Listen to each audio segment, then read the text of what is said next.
স্বামীর পরক্রিয়া যেদিন আমার চোখের সামনে ধরা পড়ল, সেদিন আমি কিছুই বলিনি। না কোনো প্রতিক্রিয়া দেখিয়েছি, শুধু শান্ত ছিলাম, একদম শান্ত। আমার স্বামী যেদিন আমার কাছে ডিভোর্স চাইল, সেদিনও আমি তাকে কিছু বলিনি। ডিভোর্স দেব বা দেব না একটাও জানাইনি। সে বারবার বলছিল, তোমার সঙ্গে থাকা আমার পক্ষে অসম্ভব হয়ে উঠেছে। আমি তোমার সঙ্গে আমার বাকিটা জীবন কাটাতে পারবো না। তোমাকে দেখলেই আমার ঘেন্না পায়, রুচি আসে না আর। আমি চুপচাপ শুধু তার কথা শুনেই যাচ্ছিলাম, কোনো প্রতিক্রিয়া দেখায়নি। সে আমার এমন আচরণ নিতে পারছিল না।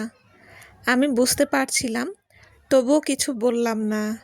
আমি যে ভেতরে থেকে শেষ হয়ে গিয়েছিলাম, সেটা তাকে বুঝতে দিলাম না। রাশেদের সঙ্গে বিয়েটা ভালোবেসেই হয়েছিল। সেই বছর ৬ আগে বিয়ে করেছি। বিয়ের আগে ২ বছর প্রেম করেছি। সবই ভালো ছিল, সম্পর্কটা সুন্দর ছিল, আমি ভালোই ছিলাম। হ্যাঁ, শ্বশুরবাড়িতে থাকতে একটু কষ্ট হচ্ছিল। ননদ শাশুড়ি অপছন্দ করতো খুব। ওই যে পালিয়ে বিয়ে করেছি, তাদের পছন্দের যে ছিলাম না। সে যাক, স্বামী ভালো হলে সব ভালো। বছর ২ পরও যখন বাচ্চা হচ্ছিল না, তখন শাশুড়ি ননদের কথা শোনানো বেড়ে যায়। তবুও আমি সুখে ছিলাম, কারণ আমার স্বামী আমার ছিল। সে আমাকে প্রচণ্ড ভালোবাসতো যে। তবে আজ আমি সুখে নেই। আমার পুরোটা ঘিরে আমার স্বামী রাশেদ। তাকে ছাড়া শূন্য আমি। সেই মানুষটা এখন অন্য কারো। অফিসের কথা বলে রাতের পর রাত অন্য কারো বুকে সুখ খুঁজে। আর আজ তো সব স্বীকার করে মুক্তিই চাইল। আমি তার জন্য বিষের মতো। যেই আমি তার সব ছিলাম, একদিন তার প্রতিটি বাক্যে আমি ভালোবাসা খুঁজে পেতাম। আজ তার প্রতিটি কথায় আমি ভেঙে চুরে শেষ হয়ে যাই। কিন্তু সে আমার সেই ভাঙ্গনের খোঁজ নেয় না, জানতেও চায় না, কখনো জানার চেষ্টাও করেনি। সেদিন সন্ধ্যায় রাশেদ বাড়ি ফিরলে আমি শান্ত গলায় বলি, চা বানিয়ে নিয়ে আসি, দুজনে খানিকটা গল্প করব। রাশেদ বিরক্ত হলো, তার মাথায় ঘুরছে আমি পাগল না তো। নয়তো সে মুক্তি চাচ্ছে জেনেও তার সঙ্গে ভাব জমাতে চাচ্ছি। না, আমি পাগল নই, সেটা রাশেদ বুঝতে পারে পরে। সে যাকগে। রাশেদ বিরক্ত হলেও আমার জোরাজুরিতে রাজি হয়। আমি ২ কাপ চা বানিয়ে নিয়ে এসে রাশেদের সামনে বসি। টুকটাক গল্প করতে শুরু করি।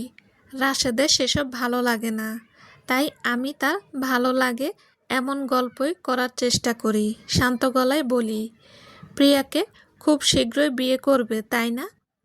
চাচ্ছি, কিন্তু তুমি যে ঠেটা, আমাকে ছাড়ছো না। কেন করছো এমন? তুমি বুঝতে পারছো না আমি তোমার উপর বিরক্ত?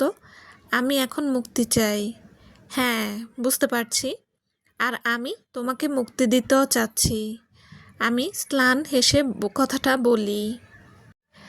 আমার এই কথাটা রাশেদকে স্বস্তি দেয়। পুরো পৃথিবীর সুখ সে খুঁজে পায় যেন।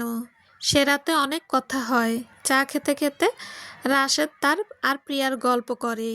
প্রিয়াকে তার ভালো লাগার কারণ বলে। প্রিয়া তার মনের মতন। প্রিয়া এখন অবশ্য গর্ভবতী, তাই তো বিয়েটা তাড়াতাড়ি করতে চাচ্ছে। আমি শুনে হাসি। একদিন আমিও এই মানুষটার মনের মতন ছিলাম। না, বাচ্চা না হওয়াটা আমাদের সম্পর্কের অবনতি করেনি, করেছে রাশেদের টাকা। যে সময় সে বেকার ছিল, সেই সময়ে আমি ছিলাম তার মনের মতন। ছাপা শাড়িতে তার সংসারে মানিয়ে নেওয়া এই মেয়েটা সেদিন তার মনের সবটা জুড়ে ছিল। কিন্তু আজ তার টাকা হয়েছে, ভালো চাকরি করে। পাশের রঙিন ছোটোখাটো মডার্ন পোশাকে থাকা কলিগটা তার দৃষ্টিভঙ্গি বদলে দেয়। তার কাছে সেই হয়ে ওঠে মনের মতন, যে মেয়েকে দামি দামি গিফট দিয়েই পটিয়ে ফেলা যায়। বশে নিয়ে আসা যায়।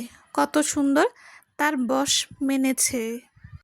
টুকটাক গিফটে তার সামনে কাপড় খুলতে ভয় পায়নি। তাই এখন তাকেই ভালো লাগে। বউকে ভালো লাগবে কেন?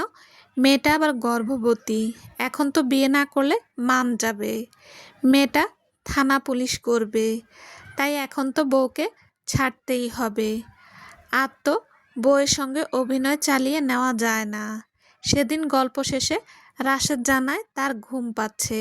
সে চলে যায় ঘুমাতে।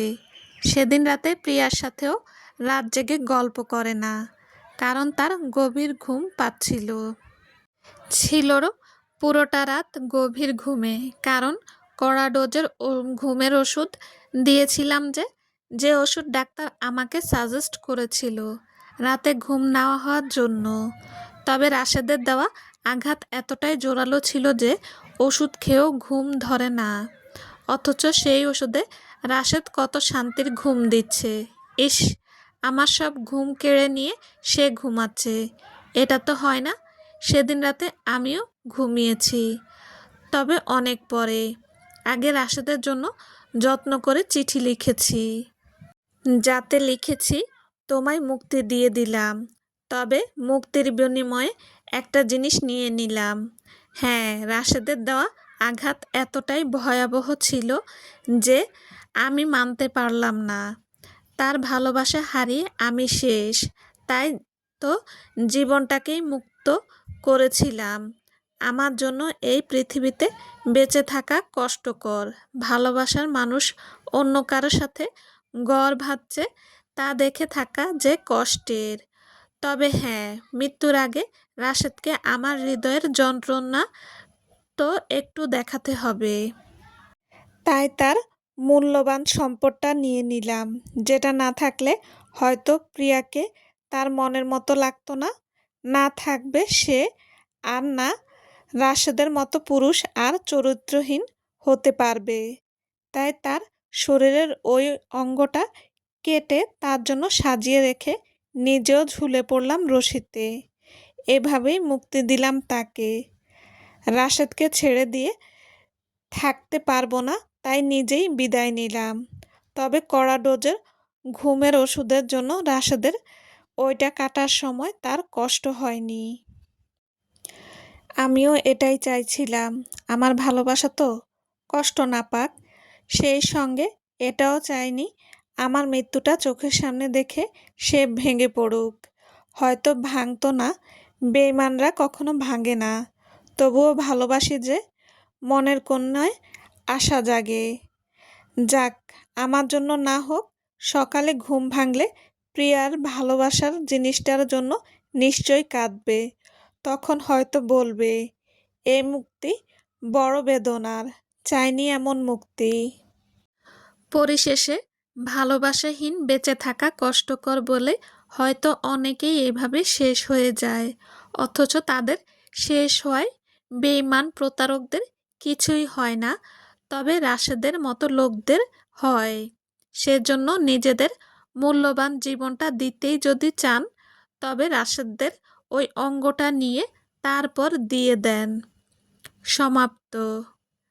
আসসালামু আলাইকুম। গল্পটা কেমন লেগেছে প্লিজ জানাবেন, লাইক কমেন্ট দেবেন প্লিজ। আল্লাহ হাফেজ।